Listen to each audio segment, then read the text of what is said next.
절기상 처서도 지난 이때, 이럴 때 어떤 책을 읽으면 좋을까요, 다혜 씨? 이분을 만나야죠. 그렇죠. 반짝반짝. 우리의 수녀님. 반짝반짝. 네.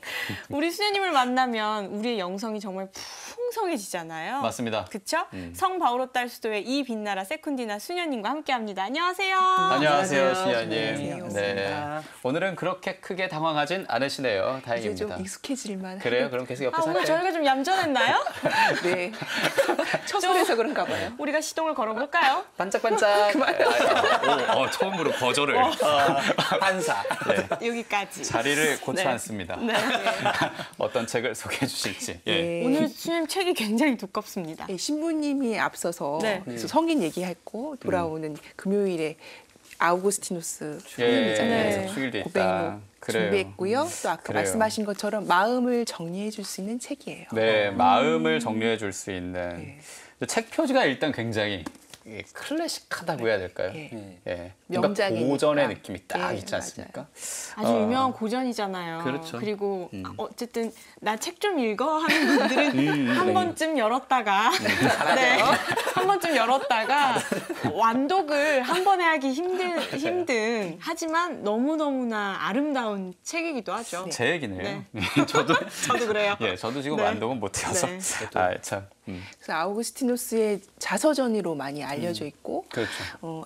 아우구스티누스도 본인의 많은 그 저서 중에서 이만큼 더 많이 알려지고 또 사랑받을 수 있을까 하면서 자신의 대표작으로 여겼죠. 그리고 그때 당시에 준주성법이 나오기 전까지는 이 책이 신자들의 어떤 생활 규범서, 신심에 대한 어떤 규범이 됐던 책이기 때문에 하느님을 어떻게 섬겨야 되고 그리고 하느님이 누구신지 아주 잘 이렇게 나와 있고 그래서 성서 다음으로 이 그리스도교 안에서 가장 많이 읽힌 책이라고 하는데 예, 꼭 읽어보시길 바랍니다. 완독하도록 완독을 하겠습니다. 해죠, 완독. 완독을 예. 해야죠. 쉽지 않습니다. 네. 해야죠, 그래도. 이 책의 구성은 어떻게 되어 있나요, 수녀님? 모두 13권으로 되어 있고요.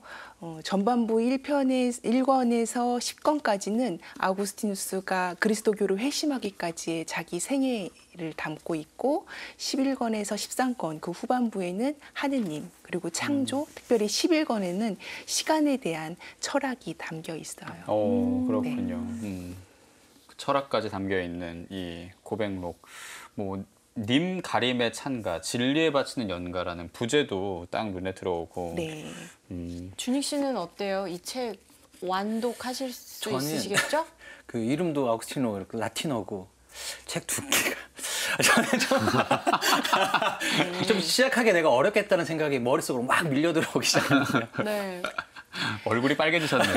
근데 이게 또 그런 게 있는 것 같아요. 우리가 너무 이해하지 못할 네, 때 이 네. 책을 접하게 됐다는 생각이 들어요. 하지만 지금은 조금은 이해할 수 있을 때 무슨 말인지 조금은 알 수 있을 때 다시 이 책을 보면 그 폭이 좀 넓어지지 않을까라는 생각이 들거든요. 아까 신부님께서는 베드로의 고백을 말씀을 하셨는데 네. 아우구스티누스는 고백의 두 가지 의미를 이 책에서 많이 강조를 하고 있어요. 예. 보통 쉽게 말해서 내 가슴을 치는 내 죄를 아파하는 그 고백이 있고요. 하느님에 대한 찬미에 대한 고백 이 두 가지가 있어서 이 부제가 닌기림의 찬가잖아요. 예. 굉장히 감미로운 어떤 사랑의 말인데 이렇게 고백하기까지는 아우구스티누스가 정말 자기 내면에서 만난 하느님에게 자기 죄스러움을 완전 여과 없이 자기 방탕한 생활을 여과 없이 드러낸 다음에 그 하느님에게 드리는 그런 찬미인 거예요. 그렇군요. 예. 그렇기 때문에 아까 준익 씨가 선뜻 하기가 참 쉽지 않은 책인 건 맞아요. 저도 쉽지는 않았는데 머리로 이성으로는 쉽지 이렇게 받아들이기는 참 어려운데 마음의 울림이 굉장히 커요. 네. 그래서 저도 이 책을 읽으면서 읽고 또 읽고 하면서 이 책에서 아우구스티누스가 고백하는 것처럼 제가 하느님과 대화를 하더라고요. 뭐뭐 한 것이 아니옵니까? 막 이렇게. 그 말투까지. 그리고, 예, 일을 하거나 뭐 길을 걸을 때도 아우구스티누스가 했던 어떤 표현들이 계속 저한테 울림을 줬고 그래서 그거를 가지고 기도를 하면서 제 마음의 밭을 한번 되돌아보게 됐어요. 예. 특별히 아우구스티누스가 여기 1장에 1권에 처음에 유명한 구절이에요. 아마 들어보셨을 수도 있는데 우리를 주님을 위해서 만들었으니까 우리가 주님 안에서 쉬기까지는 우리 마음이 편치 않는다라는 거.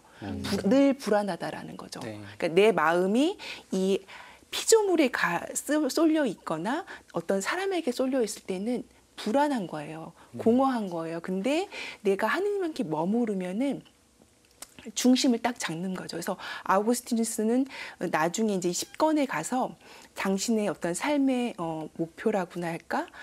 굉장히 이렇게 방탕한 생활을 한 그 끝에 고백을 하는 것이 나의 무게는 나의 사랑이라는 거. 그래서 어디로 가든지 내가 글로 끌려간다라는 거. 불은 하늘로 올라가고 돌은 밑으로 떨어지는데 내가 가야 할 그곳은 하느님 바로 당신입니다라고 이런 고백이 나오는데 이 말씀이 굉장히 어려우면서도 자꾸만 제가 떠올리게 되는 거예요. 그래서 이렇게 가지고 가가지고 주님한테 왜 이것이 나한테 남는지 이렇게 물어보면서 제가 평소에 어떤 일이라든지 집착하는 게 있잖아요. 그 집착이 나쁜 것이 아니라 뭐 좋은 것일 수도 있죠. 거기 너무 좋거나 너무 싫거나 하는 이 마음의 이제 갈대처럼 움직이는 것이 왜 그런가를 이 아우구스티누스 때문에 알게 됐어요. 내 마음이 딴 데 가 있구나. 저 피조물에 가 있구나. 피조물에서 주는 피조물이라고 하면 이런 꽃 이런 것뿐만 아니라 명예가 될 수도 있고 가치들. 네, 누군가의 어떤 인정이 될 수도 있고 또 내가 누군가를 좋아하는데 그 사람은 나를 그만큼 좋아하지 않을 때 어떤 허전함 그런 거 보니까 제 시선이 자꾸만 멀어져 가 있는 거예요. 그래서 아우구스티누스에게 죄라는 거가 굉장히 중요하거든요. 근데 예. 죄는 관역에서 벗어난 내가 가야 할 그곳이 하느님인데 하느님에서 벗어난 그것이 바로 죄라고 하면서 내가 지금 이런 상태구나 보면서 당신 어떻게 그럼에도 나를 기다려주고 받아주시는 그 하느님께 사랑을 고백할 수밖에 없는 거죠. 네. 그게 바로 아우구스티누스의 고백록입니다. 그래요.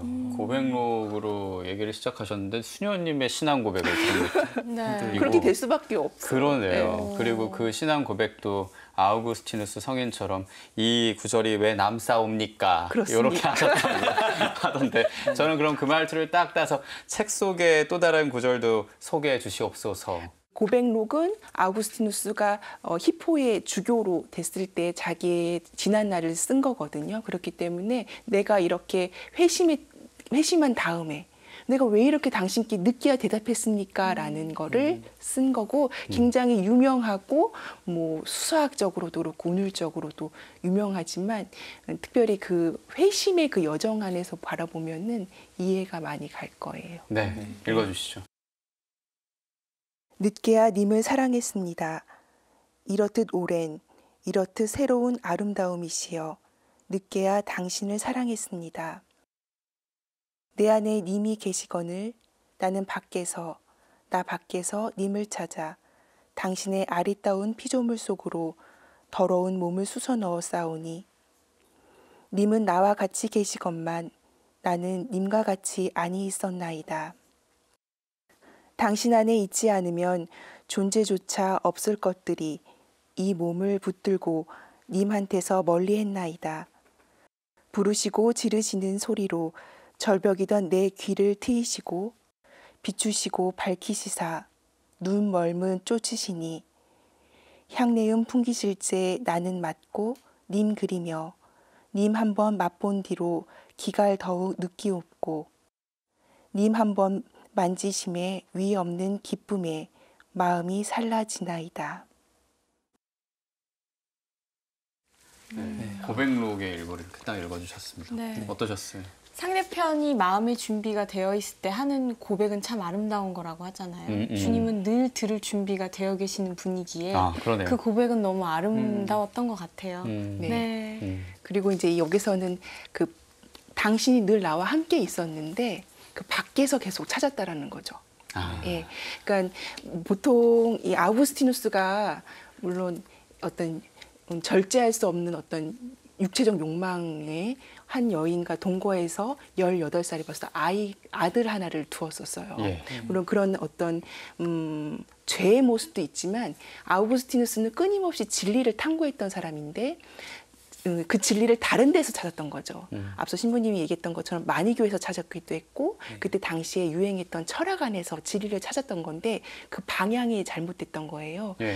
그리고 아우구스티누스는 알아요. 그 진리가 하느님 안에 있고 이미 자기를 부르시고 계신다라는 걸 아는데 선뜻 대답을 하지 못하는 거죠.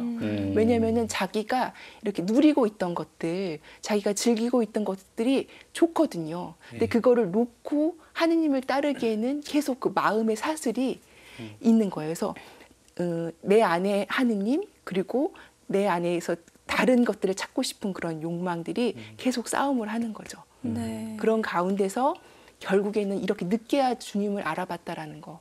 그 고백이 마치 우리 신앙 삶과 같지 않을까. 하느님이 정말 좋고 그 맛이 정말 좋은데 이 잠깐의 순간의 어떤 쾌락 그런 것 때문에 하느님께 나가지 못하는 거. 나갔다가도 다시 떨어지고 하는 이런 것들이 참 마음이 많이 와닿았어요. 네. 그렇네요. 저는 수연님 갑자기 얘기 들으니까 그 노래가 떠오르는 것 같아요. 내 속에 내가 너무도 많아. 그게 갑자기 떠올랐어요. 다시 나무. 맞아요. 네. 그러네요.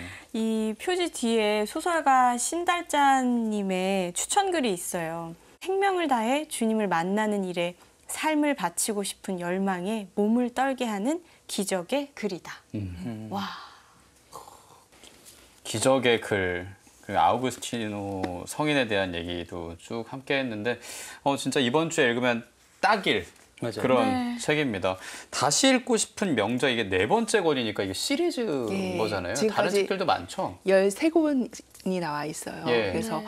이렇게 고백록이라든지 뭐 완덕의 길, 7층 산같이 어떤 영성 서적도 있고 사회부군에서 네. 왕국의 비밀 같은 천국의 열쇠 이런 천국의 소설류도 열쇠. 있고 예. 또 러시아에서 그분과 함께 뭐 이런 신앙 체험 수기들이 있어서 지금까지 많은 분들의 신앙을 지켜주고 키워줬던 그 책들이고 언젠가 또 오다주에서 소개하고 싶어요. 그러네요. 네. 시리즈 중에 한 권 다음에 네. 기회가 되면 또 소개해도 좋을 것 같습니다. 우리도 이 책을 접하면서 아름다운 고백을, 아름다운 신앙 고백을 할 수 있었으면 좋겠습니다. 네, 그래요. 수녀님 오늘도 좋은 책 소개 고맙습니다.